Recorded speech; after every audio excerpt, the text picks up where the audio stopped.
নমস্কার, আমরা এসো গল্প করি।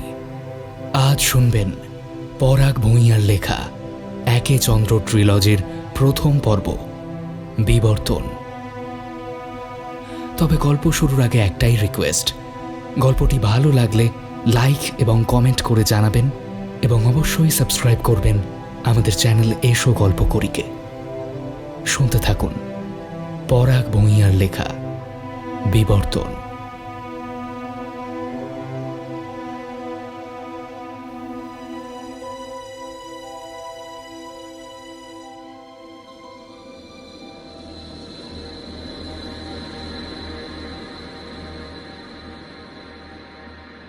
অন্ধকারে ডুবে যাওয়া অবয়বগুলোর দিকে অনেকক্ষণ চেয়ে রইলে তার আকার আকৃতি সম্বন্ধে একটা সম্যক ধারণা পাওয়া যায়।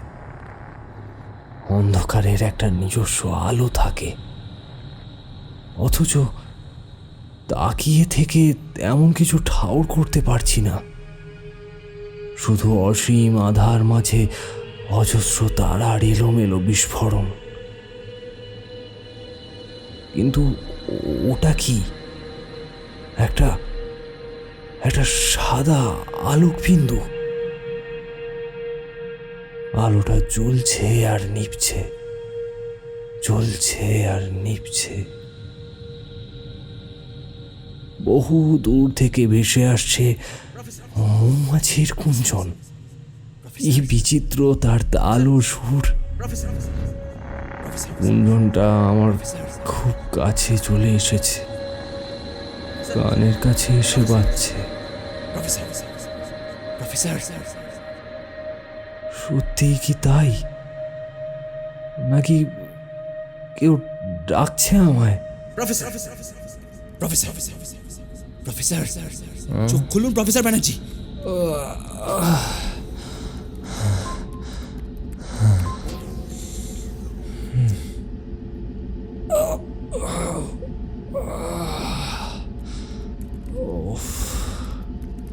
টলমলে ঝাপসা দৃষ্টিতে দেখলাম আমার মুখের সামনে কেউ দাঁড়িয়ে আছে। মেঝের ওপর কাঁচের টুকরো এদিক ওদিক ছড়ানো, তার মাঝে আমি চিত হয়ে শুয়ে রয়েছি। বাতাসে একটা পোড়া পোড়া গন্ধ। ল্যাবের স্থানে স্থানে আগুন লেগে গিয়েছে।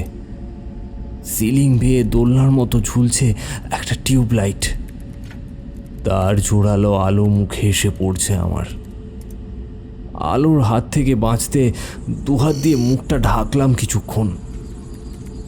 সামান্য ধাতস্থ হয়ে হাত সরিয়ে আবার তাকালাম। ঝাপসা চোখে দেখি সামনে দাঁড়িয়ে থাকা লোকটা হাত বাড়িয়েছে। তার হাতে একটা মোটা কাঁচের চশমা।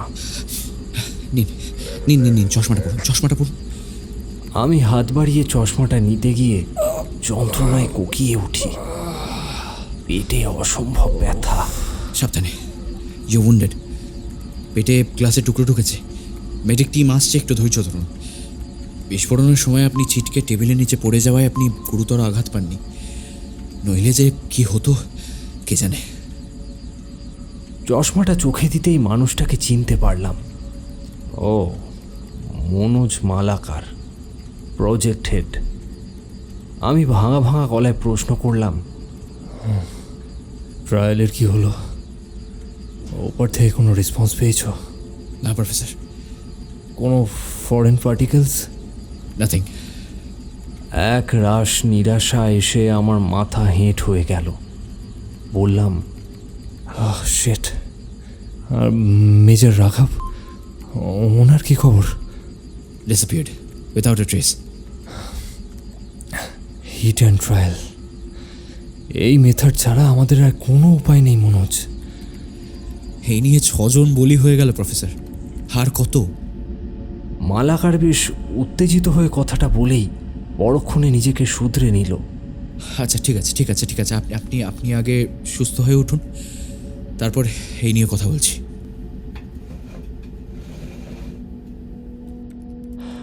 আমি কোমরে ভর দিয়ে আস্তে আস্তে উঠে বসলাম।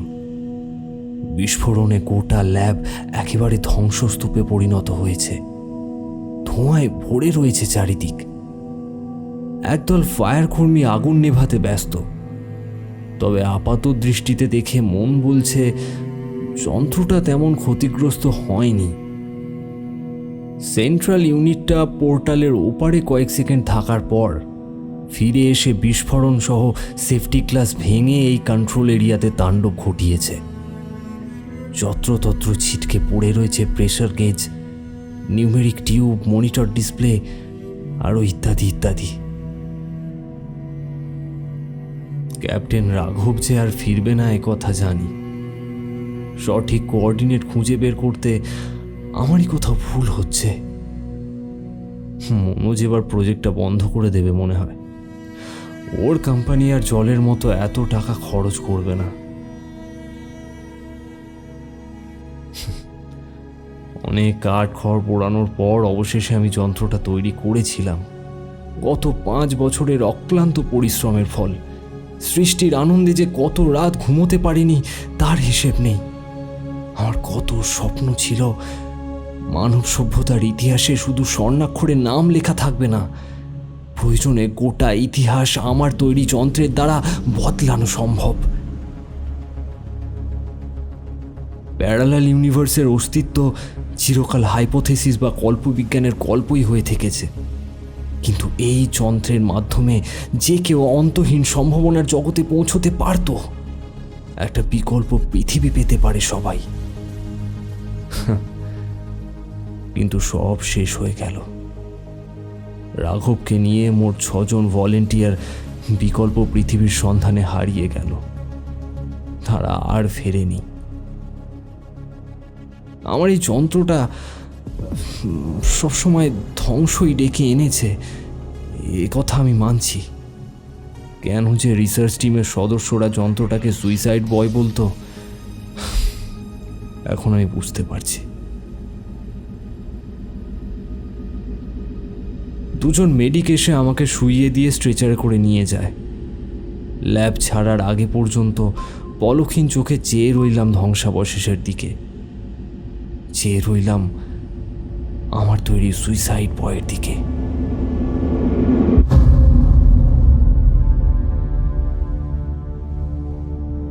প্রতিটা গল্পের একটা শুরু এবং শেষ থাকে, তবে এই গল্পের কোনো শেষই নেই।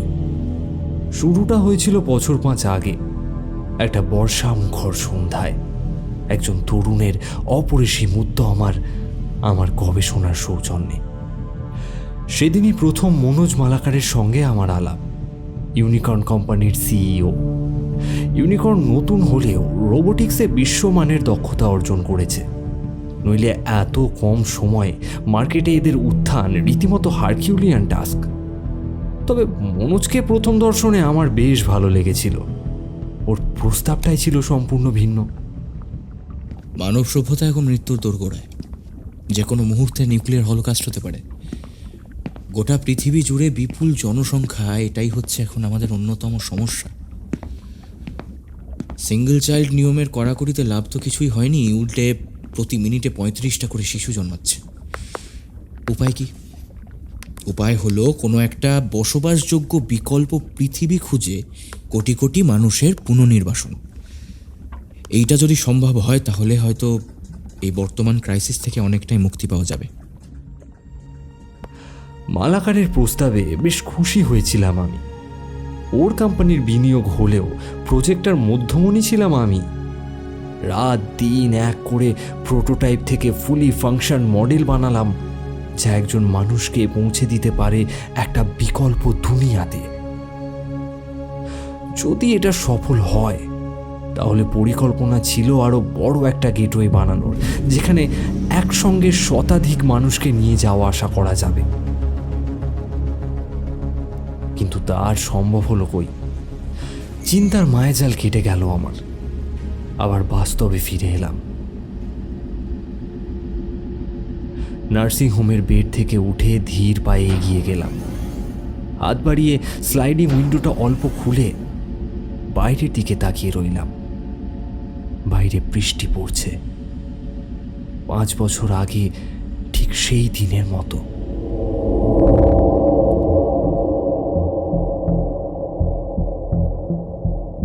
দূরে নদীর ওপারে মেঘাচ্ছন্ন আকাশের নিচে আকাশচুম্বী কংক্রিটের জঙ্গল, বৃষ্টি স্নাত শহর জুড়ে আলোর রোশনাই। সবার উপরে জ্বলজ্বল করছে মুন ওয়াকার সংস্থার 3D হলোগ্রাফিক লোগো, যার প্রতিবিম্ব নদীর জলে গিয়ে মিশেছে। আধো আলো আধো ছায়াতে নদীর বুক চিরে কাতারে কাতারে জাহাজের লাইন। আকাশে উড়ছে পাইলট হেলিকপ্টার। জাহাজগুলোর গতিবিধি নিয়ন্ত্রণের জন্য হেলিকপ্টার বেয়ে নেমে এসেছে তীব্র ফ্লাড লাইট।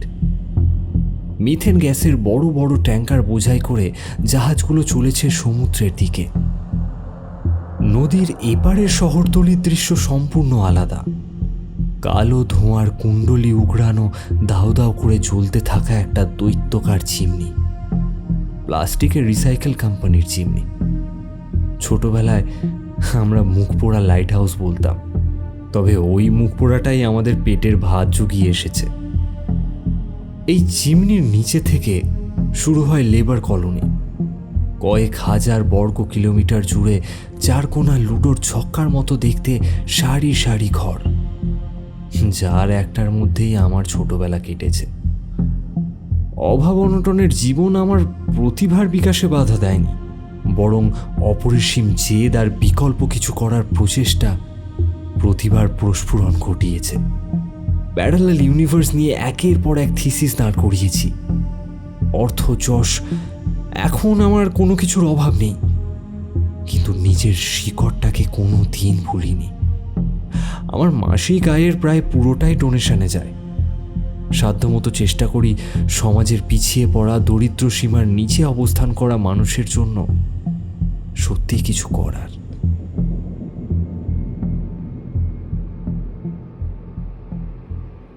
ব্রিজ বেয়ে একটা ডাবল ডেকার ট্রেন নদীর ওপারের শহর থেকে এপারের শহরতলিতে আসছে যাচ্ছে। ট্রেন থামলেই হুড়মুড়িয়ে লোক ওঠানামা করছে। এরা বেশিরভাগ হলো রানার, মানে গোদা বাংলায় যাকে বলে দৌড়বাজ আর কি। পিজো ইলেকট্রনিক ট্রাকে দিন রাত দৌড়ো এরা, যার ফলে বিদ্যুৎ উৎপাদিত হয়। এরাই এখন অল্টারনেট পাওয়ার সোর্স।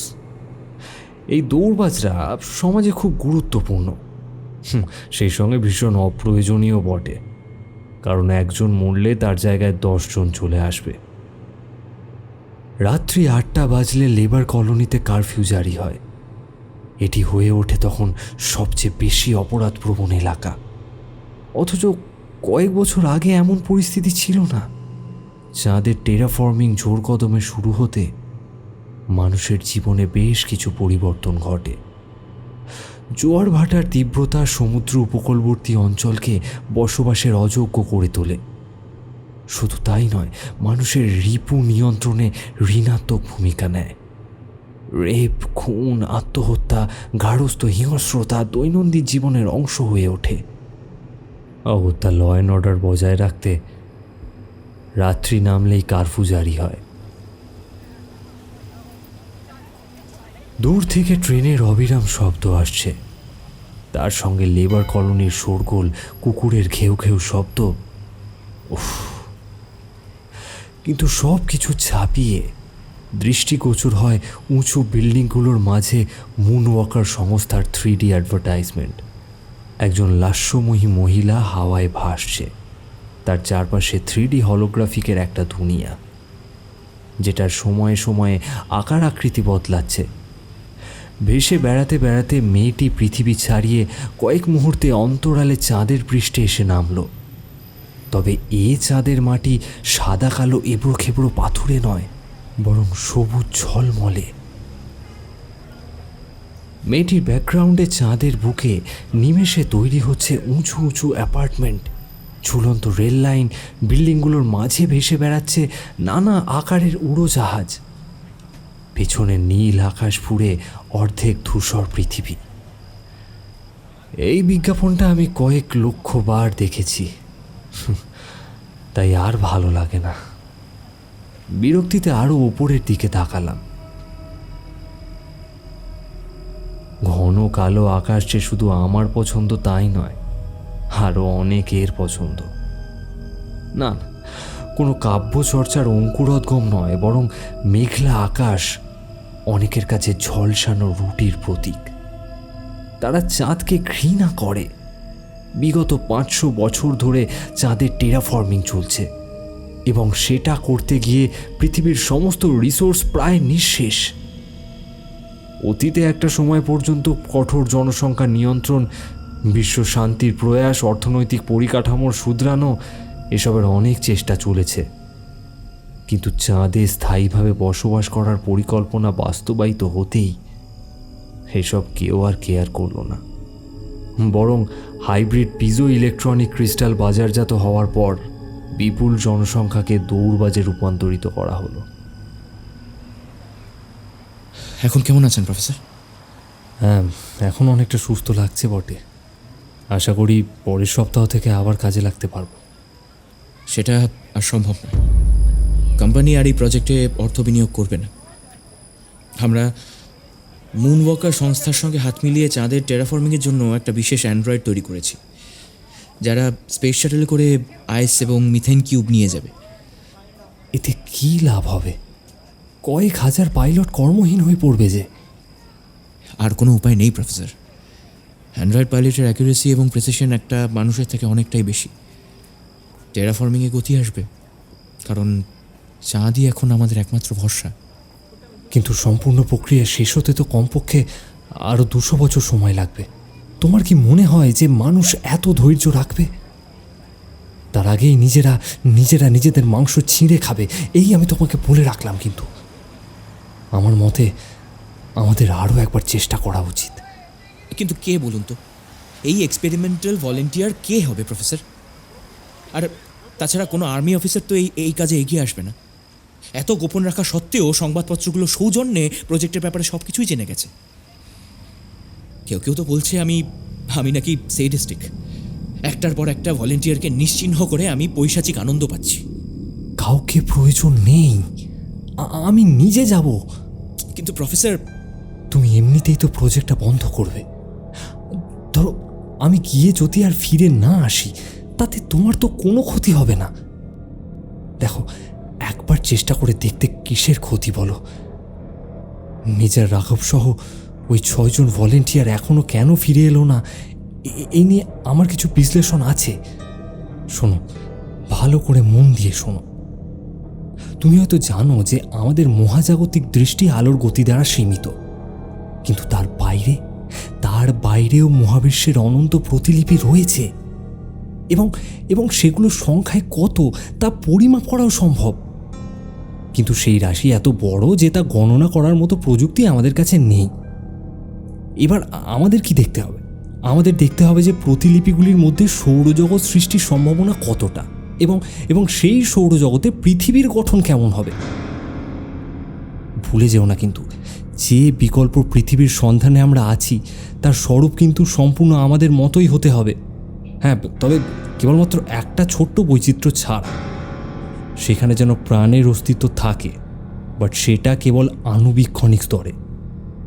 নইলে এমন কোনো বিকল্প পৃথিবীতে গিয়ে পৌঁছলাম যেখানে ডাইনোসরাসে দাপাদাপি করে বেড়ায়, তাহলে তো রীতিমতো গৃহযুদ্ধ করে পৃথিবী দখল করতে হবে।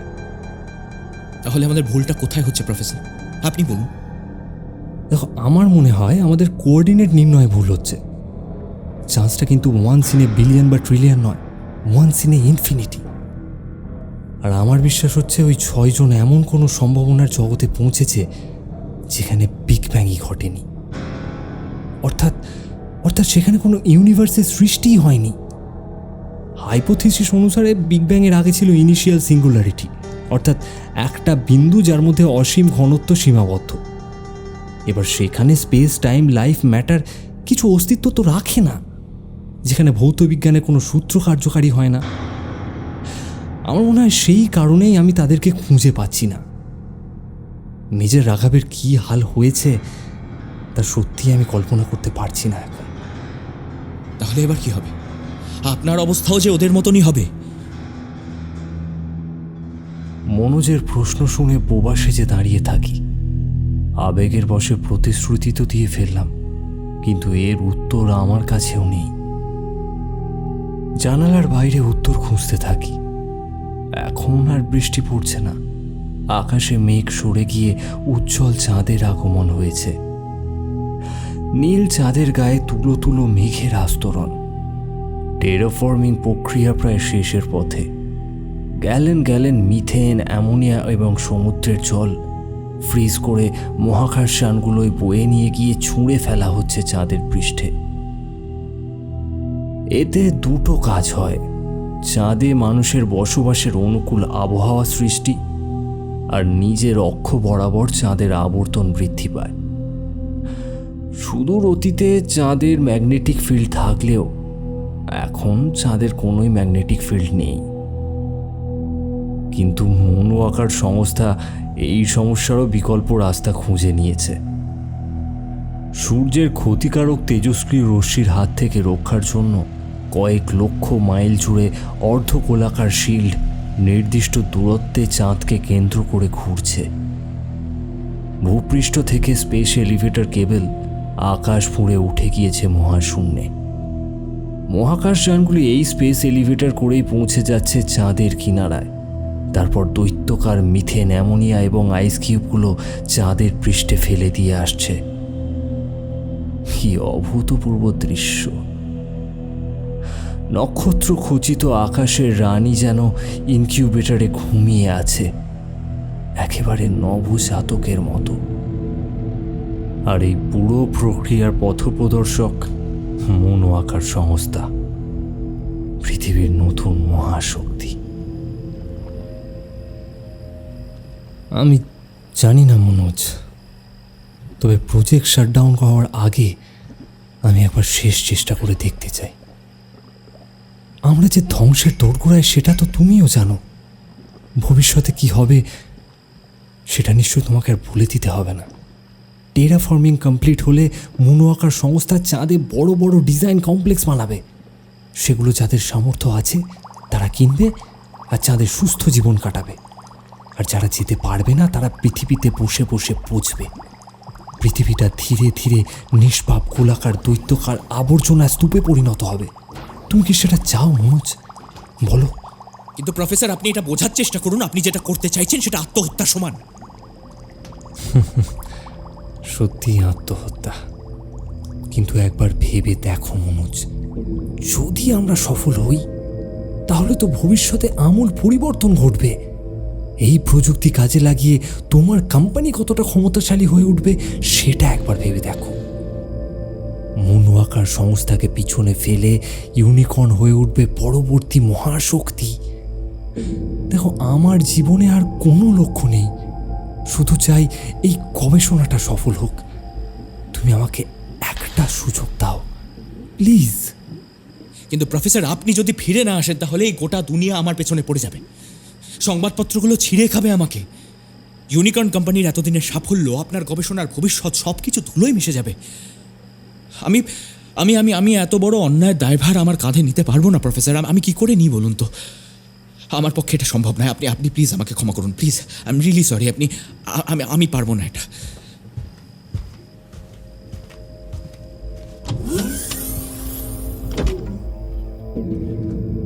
মনোজ চলে যায়। আমি নীরব থাকি। জানালা দিয়ে লেবার কলোনি দেখি। কারফু নামছে। ধীরে ধীরে রাস্তায় শ্মশান সম নিস্তব্ধতা গ্রাস করে। পায়রার খোপের মতো লেবার কলোনির ঘরগুলির জানালা সব বন্ধ। কেউ কেউ বাতি নিভিয়ে অন্ধকারে ডুবে যায়। কারফুর সময় অবাঞ্ছিতভাবে ঘুরে বেড়ানো একেবারেই নিষিদ্ধ। রাস্তায় নেমে আসে একদল সাদা পোশাকের পুলিশ। এদের আবার হাতে একটা করে লেজার গান থাকে। প্রথমে এরা দুবার অ্যালার্ট করবে, তৃতীয়বার না শুনলে শুট অ্যাট সাইট। হামেশাই শুনতে পাই কারফুর সময় পুলিশের সঙ্গে সাধারণ মানুষের সংঘর্ষ হয়েছে। গৃহযুদ্ধ দৈনন্দিন জীবনের একটা অংশ হয়ে দাঁড়িয়েছে।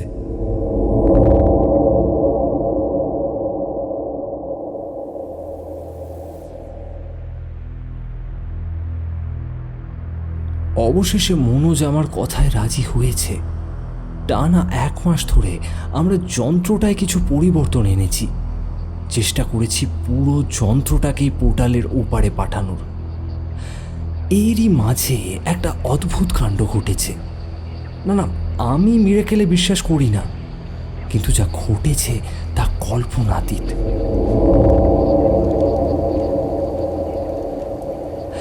একদিন নিচের টেবিলে বিভোর হয়ে সঠিক কোঅর্ডিনেট খুঁজতে খাতায় আঁচড় কাটছি, হঠাৎ একটা শিশুর আধো আধো কথা ভেসে এলো।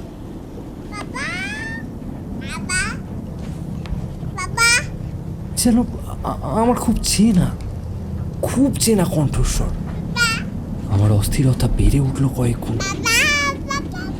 চেয়ার ছেড়ে শব্দের উৎস সন্ধানে উঠে দাঁড়াতেই মাথা জুড়ে অসহ্য যন্ত্রণা শুরু হয়ে গেল।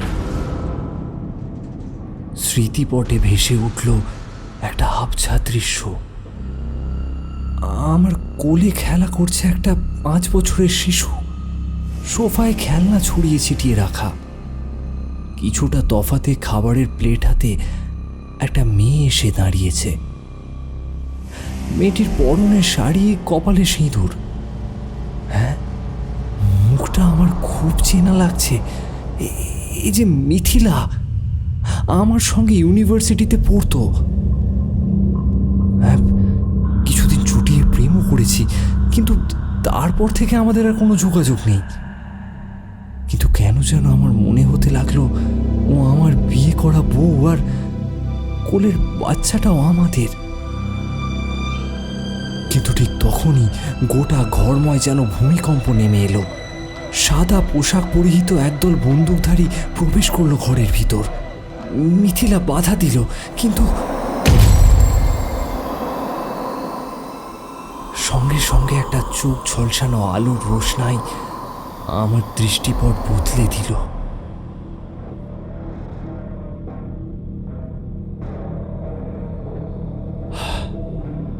কিছুক্ষণ হতবাক হয়ে চেয়ার আগলে বসেছিলাম। এই ঘটনার সহজ কোনো ব্যাখ্যা আমার মাথায় এলো না।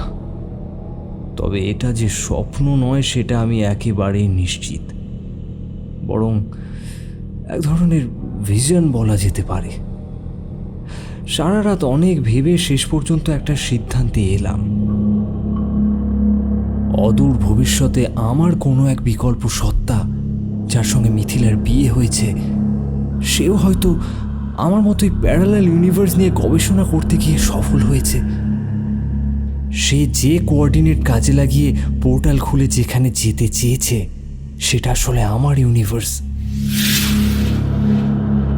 একটা ক্ষীণ আশার আলো খুঁজে পেলাম অবশেষে। যে কোঅর্ডিনেট নিয়ে কাজ করছিলাম তার উপর জোর দিতে থাকি। আমি পরে মিথিলার খোঁজ নিয়ে দেখেছি ও দিব্যি রয়েছে, বিয়ে করেনি, তবে মুনওয়াকার সংস্থার একটা ব্রাঞ্চে ভালো পোস্টে রয়েছে। ওর সঙ্গে কথা বলে যেটুকু বুঝলাম, আগে সেই মাখামাখো ভাবটা নেই, বরং এক প্রকার আমাকে ভুলেই গিয়েছে।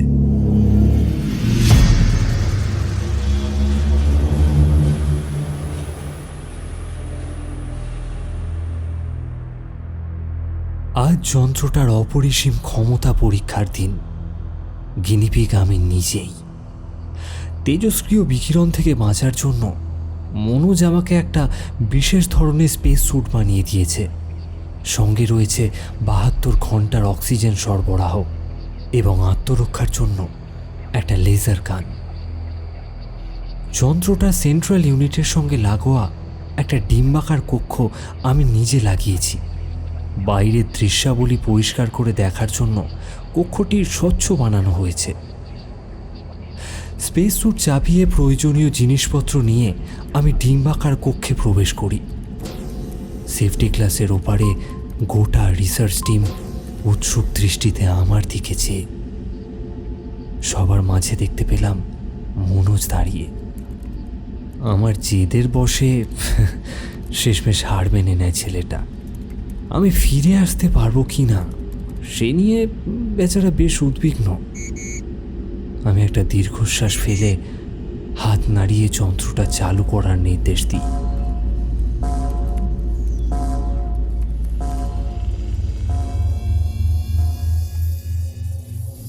কিছুক্ষণ পর একটা তীব্র ঝাঁকুনি অনুভব করি। ল্যাবরেটরির চারিদিকের দেওয়ালগুলো ক্রমশ মিলিয়ে যাচ্ছে।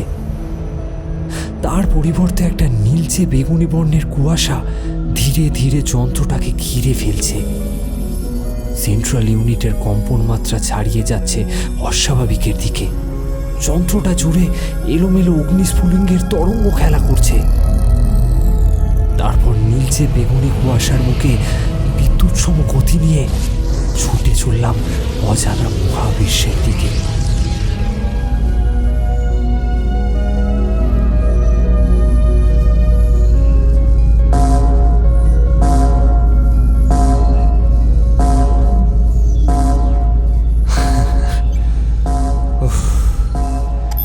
বেশ ভয়ে ছিলাম যে যাত্রাপথের শেষে হয়তো অসীম অন্ধকার ধরা দেবে, হয়তো কোনো কিছু অনুভব করার আগেই কর্পূরের মতো মিলিয়ে যাব মহাশূন্যে। কিন্তু তা হয়নি। নীলচে বেগুনি কুয়াশা মিলিয়ে যেতেই যন্ত্রটা মুখ থুবড়ে পড়ল নরম বালির উপর। সেই সঙ্গে তীব্র সূর্যালোক চোখে এসে পড়ল। যত দূর চোখ যায় একেবারে ধুধু মরুভূমি। না না, সবুজের কোনো চিহ্ন নেই কোনো দিকে। কম্পাসটাও কাজ করছে না। তবে বাইরের তাপমাত্রা সহনযোগ্য।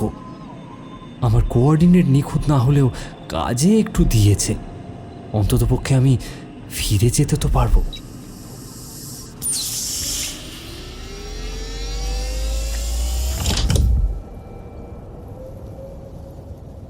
যন্ত্রটা এখনো প্রায় অক্ষতই রয়েছে। বালির মধ্যে অর্ধনিমজ্জিত ডিম্বাকৃতি কক্ষ থেকে বেরোতে বেশ কসরত করতে হলো। বালিতে ভর করে হামাগুড়ি দিয়ে কোনো ক্রমে বেরিয়ে এসে আকাশের দিকে তাকাতেই বিস্ময়ে মোহিত হয়ে উঠলাম। কি সুন্দর, কি অপূর্ব, ভাষায় বর্ণনা করা একেবারে কঠিন। শনি গ্রহের অনুরূপ একখানা বলয় ঘিরে রয়েছে নীল আকাশ জুড়ে। রামধনুর মতো আকার নিয়ে ক্রমশ সরল রেখায় পরিণত হয়ে দিক চক্রবালে মিশে গিয়েছে। যেন কোনো চিত্রশিল্পীর অলীক কল্পনার একেবারে বাস্তব রূপায়ণ।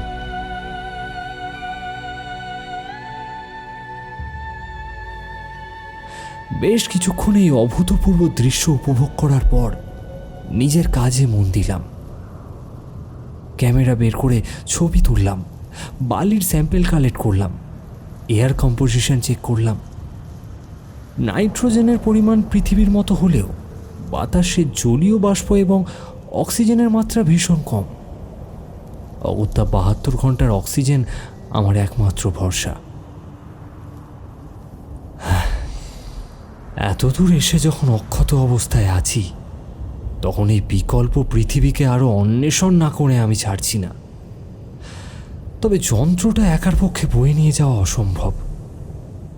ওটা ছাড়াই আমাকে এগিয়ে যেতে হবে। বহু দূরে ছোট বড় বালিয়াড়ির মাঝে অনেকগুলো সাদা পাহাড়ের আভাস চোখে পড়ল। আপাতত ওটাই হবে আমার গন্তব্যস্থল। কিছু রক স্যাম্পেল নিতে পারলে এই বিকল্প পৃথিবীর ভূতত্ত্ব সম্বন্ধে অনেক কিছু জানা সম্ভব। যদি কোনো দুর্ঘটনা না ঘটে এবং সিলিন্ডারে যে পরিমাণ অক্সিজেন মজুদ আছে, তাতে আমি অনায়াসে এখানে ফিরে আসতে পারবো। গবেষণার খাতিরে এটুকু ঝুঁকি তো নেওয়াই যায়। শেষমেশ মনস্থির করে অক্সিজেন সিলিন্ডার, লেজার গান, ক্যামেরা এবং অন্যান্য সামগ্রী নিয়ে রওনা দিলাম।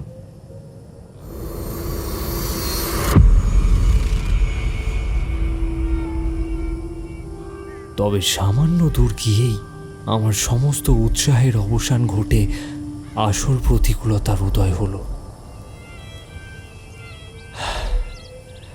এখানকার মাধ্যাকর্ষণ পৃথিবীর চেয়ে অনেক বেশি। পা ফেলে হাঁটতে বেশ কষ্ট হচ্ছে। পিঠের অক্সিজেন সিলিন্ডারের ভার যেন কয়েক টনের সমান।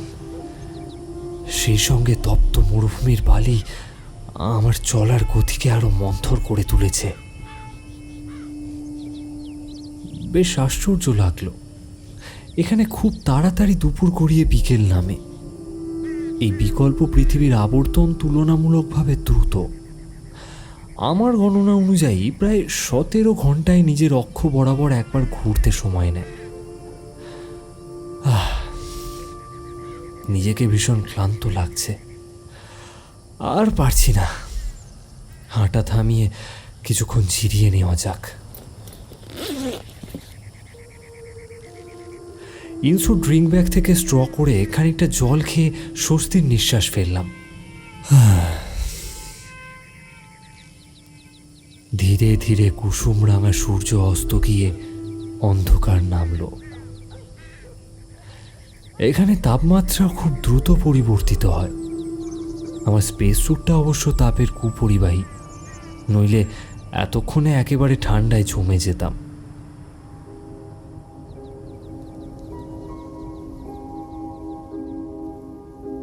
নক্ষত্র ভরা আকাশের মাঝে শ্বেত শুভ্র বলয়ের দিকে তাকিয়ে আমি আবার মন্ত্রমুগ্ধ হয়ে পড়ি।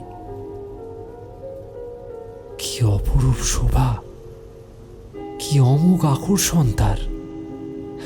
ক্যামেরা দিয়ে ছবি তুলতে তুলতে বেশ কিছুটা ধারণা আমার মাথায় চাড়া দেয়। আমি নিশ্চিত যে বিকল্প পৃথিবীতে এসে আমি উপস্থিত হয়েছি সেখানে প্রাণের সঞ্চার কোনোদিনও হয়নি। তার অনেকগুলো কারণের মধ্যে একটা হলো এই যে এখানে চাঁদের কোনো অস্তিত্ব নেই। সুদূর অতীতে থিয়া নামক গ্রহের সঙ্গে সংঘর্ষে পৃথিবীর কিছু অংশ আলাদা হয়ে গিয়ে পৃথিবীকে কেন্দ্র করে ঘুরতে থাকে। পরে পৃথিবীর অভিকর্ষ শক্তির প্রভাবে একত্রিত হয়ে সেটা চাঁদে পরিবর্তিত হয়।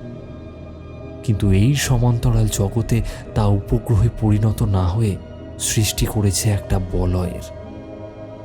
এ একেবারে অন্তহীন সম্ভাবনা। সত্যি মহাবিশ্ব কত বিচিত্র! Emergency alert. Oxygen level decreasing. Automatic repair not working. Space স্যুটের ভেতর থেকে যান্ত্রিক শব্দ ভেসে এসে আমার ঘুম ভাঙিয়ে দেয়। চারপাশের অপার শান্তি ভঙ্গ করে মরুভূমি কাঁপিয়ে মাতাল ঝড় শুরু হয়েছে। প্রায় কিছুই দেখা যাচ্ছে না। ঝোড়ো বালির স্রোত কোথায় আমায় টেনে নিয়ে যাচ্ছে আমি জানি না। তার চেয়েও ভয়ের কারণ হলো আমার সিলিন্ডারে লিকেজ হয়েছে। দ্রুত অক্সিজেনের পরিমাণ কমছে। না না না না না, যন্ত্রটা ফেলে এত দূর আসা আমার একেবারেই উচিত হয়নি। মারাত্মক ভুল করে ফেলেছি আমি। কি করব কিছুই ভেবে উঠতে পারছি না। অতীতের সমস্ত ব্যর্থতা আমার কানে কানে বিদ্রুপের হাসি শুনিয়ে যাচ্ছে। মনোজের সদা হাস্যময় মুখ, লেবার কলোনির জীবন, নীল চাঁদ, এমনকি মিথিলা একে একে স্বপ্নের মতো চোখের সামনে ভেসে উঠছে।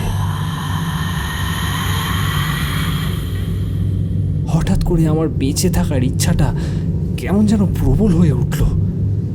এতগুলো বছরের পরিশ্রম, এতগুলো মানুষের ভবিষ্যৎ ভেঙে পড়লে চলবে না। আমাকে বাঁচতে হবে, আমাকে ফিরতেই হবে। কিন্তু যন্ত্রের লোকেশন কেন দেখা যাচ্ছে না? বারবার লোকেশন ট্র্যাক করার চেষ্টা করছি। ফিরে গিয়ে আদৌ যন্ত্রটা খুঁজে পাবো তো? এতক্ষণে নিশ্চয়ই মরুভূমির মাতাল ঝড় যন্ত্রটার উপর কয়েক স্তর বালির আস্তরণ ফেলে সেটাকে টিলা বানিয়ে ফেলেছে। এই মুহূর্তে কোথায় যাব? কোন দিকে যাব?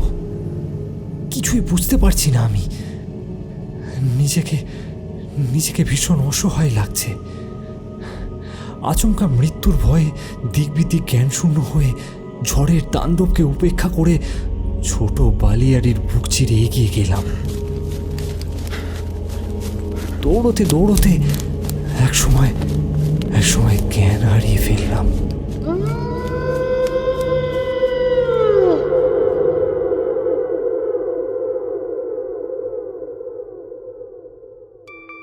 Low oxygen level detected. Emergency alert. Oxygen level 17%.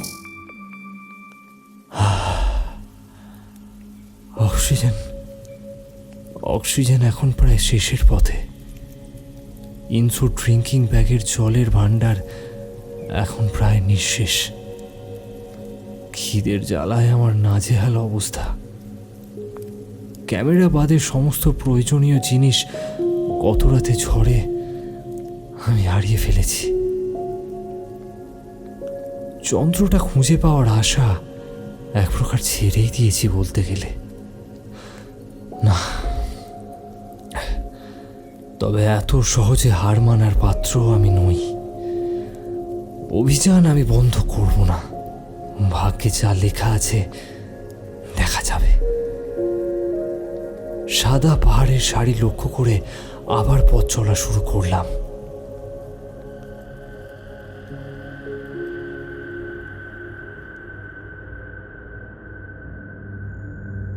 কয়েক মাইল দূরত্ব অতিক্রম করার পর বালির উপর উড়ন্ত কোনো প্রাণীর ছায়া দেখে আমি বিস্ময়ে হতবাক হয়ে গেলাম। আমার মতে এই পরিবেশে প্রাণীর সঞ্চার হওয়া অসম্ভব। তবে ওটা কি? ঘাড় উঁচু করে ওপরে তাকালাম। একটা পাখির মতো কিছু, বেশ বড়, সম্ভবত টেরাসরস বা ওই জাতীয় কোনো প্রাণী হবে। আমার সামনে বিপদ আসন্ন। লেজার গানটা হাতের কাছে শক্ত করে ধরলাম। না না না না, আমার অনুমান ভুল হয়নি। জন্তুটা আমাকে লক্ষ্য করে তীর গতিতে নেমে এলো। লেজার গানটা লক্ষ্য করে পরপর দুটো ফায়ার করলাম আমি।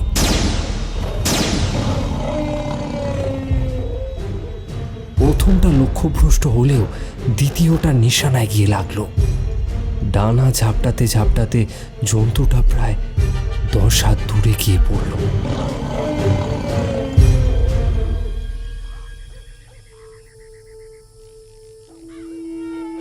আমি ধীর পায়ে সেদিকে এগিয়ে যাই। জন্তুটাকে কাছ থেকে দেখে আমার হাড় হিম হয়ে যাওয়ার উপক্রম হলো। এটা কোনো ডাইনোসরাস নয়। গরম বালির উপর মুখ থুবড়ে চিত হয়ে শুয়ে মৃত্যু যন্ত্রণায় কোঁকড়াচ্ছে একটা ডানাওয়ালা 4 পেয়ে জন্তু। গোটা শরীর ধূসর লোমে ঢাকা। পিঠের ক্ষত থেকে ফিনকি দিয়ে লাল রক্ত ঝরে পড়ছে। আমার সমস্ত হিসেব কেমন যেন গুলিয়ে যাচ্ছে। বাতাসে এত কম অক্সিজেনের মাত্রা, সবুজের কোনো চিহ্ন মাত্র নেই। তবে প্রাণের উদ্ভব কিভাবে সম্ভব? আমি প্রাণীটির ভবলীলা শেষ হওয়ার অপেক্ষা করি। তারপর মৃতদেহের কাছে এসে হাত দিয়ে ওর মুখটা বালির মধ্য থেকে বের করলাম। হ্যাঁ, না না না না না না না, এ একেবারে অসম্ভব। জন্তুটির মুখটা দেখে আমি একেবারে ভয়ে শিউরে উঠলাম। এই যে অবিকল মানুষের মতো। অস্বাভাবিক বড় কানের পাতা আর তীক্ষ্ণ নখযুক্ত শীর্ণ হাত জোড়া শুধুমাত্র একটু ব্যতিক্রমী। বাকি সবকিছু একেবারে মানুষের মতো। আমি কি দেখছি? পর্যাপ্ত অক্সিজেন না পেলে মানুষের হ্যালুসিনেশন হয়। আমার ক্ষেত্রেও কি সেরকম কিছু ঘটছে? ভালো করে আবার খুঁটিয়ে দেখলাম। না, আমার দেখার কোনো ভুল হয়নি। এটা সত্যি একটা মানুষ, বরং বলা যেতে পারে মানুষ আর বাদুড়ের কোনো সংকর প্রজাতি। আমার স্বাভাবিক হতে অনেকটা সময় লাগলো। ক্যামেরা দিয়ে মৃতদেহের বেশ কিছু ছবি তুলে আবারও পথ চলা শুরু করলাম। যে সাদা পাহাড়গুলোর উদ্দেশ্যে আমার অভিযান শুরু হয়েছিল, এখন তার প্রায় কাছে চলে এসেছি। আর অন্যদিকে মাত্র কয়েক ঘন্টার অক্সিজেন বেঁচে রয়েছে।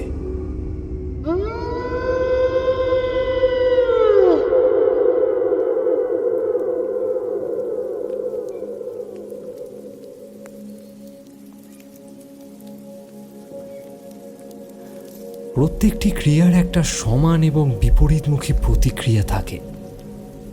যন্ত্রটা সৃষ্টি করেই আমার ধ্বংস করে ফেলা উচিত ছিল।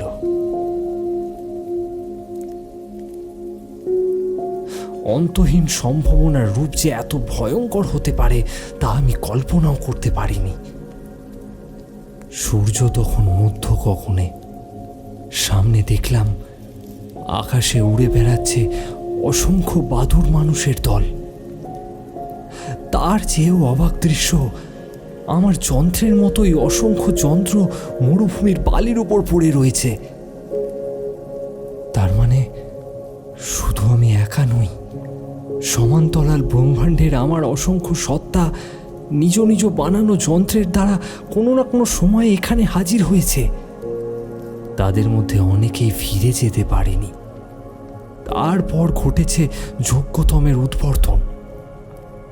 যারা সবল ছিল তারা এই প্রায় নগণ্য অক্সিজেনযুক্ত পরিবেশে বিকশিত হয়েছে, খিদের জ্বালায় একে অন্যকে ভক্ষণ করেছে। আর যারা টিকে গেছে তাদের বিবর্তন ঘটেছে, পরিণত হয়েছে বাদুড়রূপী মানুষে।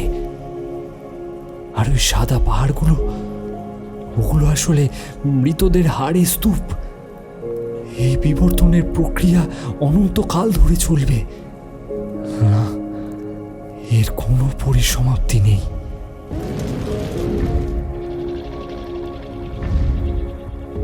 এখন একদল মানুষ বাদুড় আকাশ বেয়ে মৌমাছির ঝাঁকের মতো আমাকে লক্ষ্য করে ধেয়ে আসছে। আমার সিলিন্ডারের অক্সিজেন এখন প্রায় শেষের দিকে। হৃৎপিণ্ডের পাঁজরে পাগলের মতো বাড়ি মারছে যেন কেউ। আমি আর বাঁচব না, আমি আর বাঁচব না। হয়তো ক্লান্তি ও অবসাদে আমার চোখের পাতা বন্ধ হয়ে আসছে। হয়তো চিরতরের মতো আমি এবার ঘুমিয়ে পড়ব।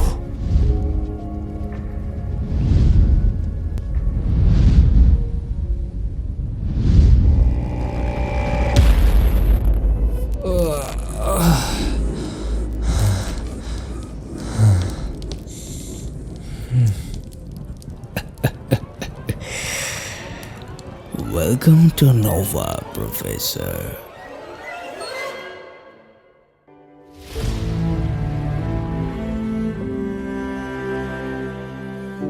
শুনছিলেন একে চন্দ্র ট্রিলজির সূচনা পর্ব বিবর্তন। গল্পের সূত্রধার আমি তমাল। গল্প পাঠে ছিল বরেন এবং অন্বেষ। পরাগ ভূঁইয়া, হলদিয়াতে জন্ম, পেশায় ইঞ্জিনিয়ার, নেশায় কলমচি। কল্পবিজ্ঞান আর হরর গল্প সর্বদা তার মন টানে। চাঁদের টেরাফর্মিং নিয়ে 3টে পর্বের সমাপ্ত তার লেখা একে চন্দ্র ট্রিলজির প্রথম পর্ব ছিল বিবর্তন। কেমন লাগলো আজকের গল্প লিখে জানান কমেন্টের মাধ্যমে। আর এসো গল্পকরীকে অবশ্যই সাবস্ক্রাইব করুন। শুভরাত্রি, ভালো থাকবেন এবং ভালো রাখবেন।